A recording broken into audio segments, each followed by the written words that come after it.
Assalamualaikum warahmatullahi wabarakatuh. Salam sehat untuk kita semuanya. Assalamualaikum warahmatullahi wabarakatuh. Salam sejahtera bagi kita semua.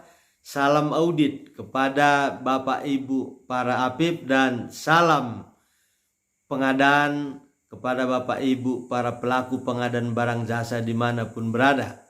Pada kesempatan ini kita bertemu kembali membahas tentang bingungnya pejabat pembuat komitmen dan pejabat pelaksana teknis kegiatan dalam menyusun dokumen perencanaan pengadaan.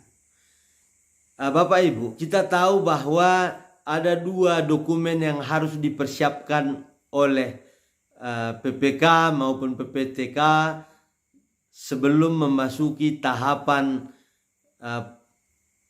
pemilihan penyedia.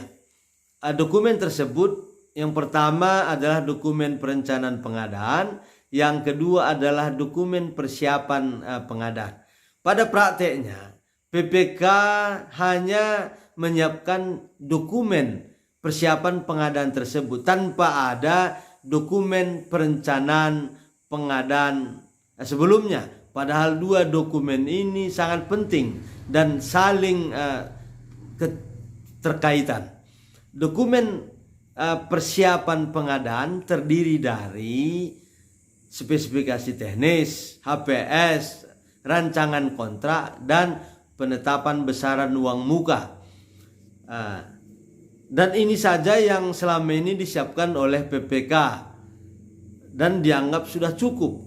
Padahal dokumen perencanaan pengadaan juga sangat dibutuhkan sebagai dasar penetapan dokumen persiapan pengadaan. Kenapa PPK selama ini hanya menyiapkan dokumen persiapan pengadaan? Karena ada anggapan bahwa RKA, Renja, RKPD yang lahir sebagai sebuah proses melalui musrembang, pokok-pokok pikiran DPRD, berdasarkan telaah dari riwayat kebutuhan, sudah dianggap cukup mewakili dokumen perencanaan pengadaan. Padahal sebenarnya utuhnya dokumen perencanaan pengadaan itu kalau berisi tentang yang pertama tentang penetapan barang jasa, yang kedua penetapan cara pengadaan, yang ketiga penetapan rencana jadwal PBJ melalui swakelola, yang keempat penetapan rencana jadwal PBJ melalui penyedia, yang kelima pemaketan pekerjaan, yang keenam penetapan anggaran. Itu yang tercantum dalam dokumen perencanaan pengadaan. Dokumen perencanaan pengadaan ini disusun oleh PPK dan ditetapkan oleh PA KPA. Selain daripada ada anggapan tadi tentang RKPD dan Renja serta RK sudah dianggap mewakili dokumen perencanaan, yang kedua penyebab tidak tersusunnya dokumen perencanaan pengadaan ini karena PPK dan PPTK setiap tahun selalu berganti SK. Walaupun orangnya sama, tapi SK selalu diganti setiap tahun.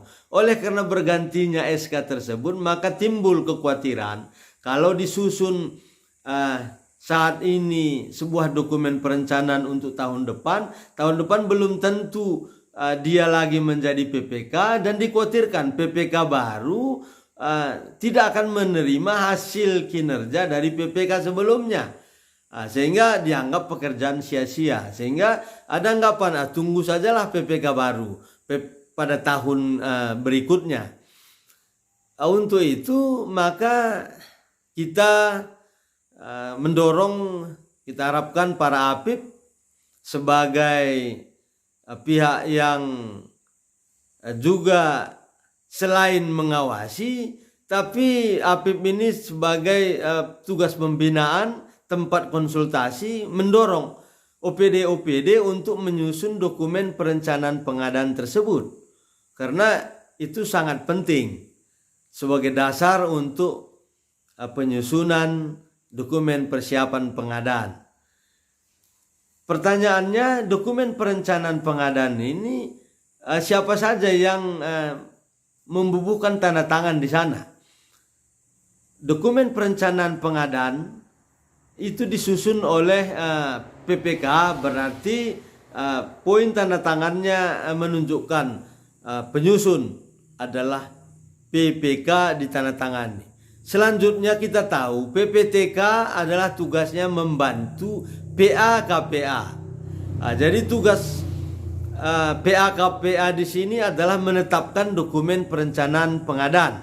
Maka sebagai pembantu PA KPA untuk menetapkan, maka sebelum proses penetapan berlangsung, maka PPTK harus menunjukkan kinerjanya untuk memeriksa dokumen-dokumen perencanaan pengadaan tersebut. Dalam pemeriksaan itu maka dia membubuhkan tanda tangan dengan diperiksa oleh PPTK. Setelah PPK membubuhkan tanda tangan sebagai penyusun, dilanjutkan dengan diperiksa oleh PPTK, diakhiri dokumen tersebut ditandatangani oleh PA-KPA dalam redaksi narasinya ditetapkan oleh PA-KPA ditandatangani.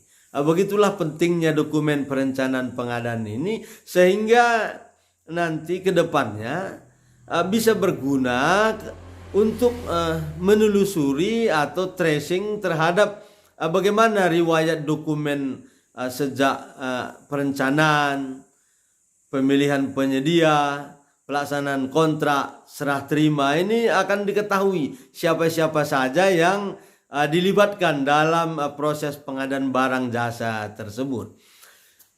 Demikian tadi pembahasan tentang materi kita kali ini. Kita ketemu kembali pada materi-materi berikutnya. Terima kasih. Assalamualaikum warahmatullahi wabarakatuh.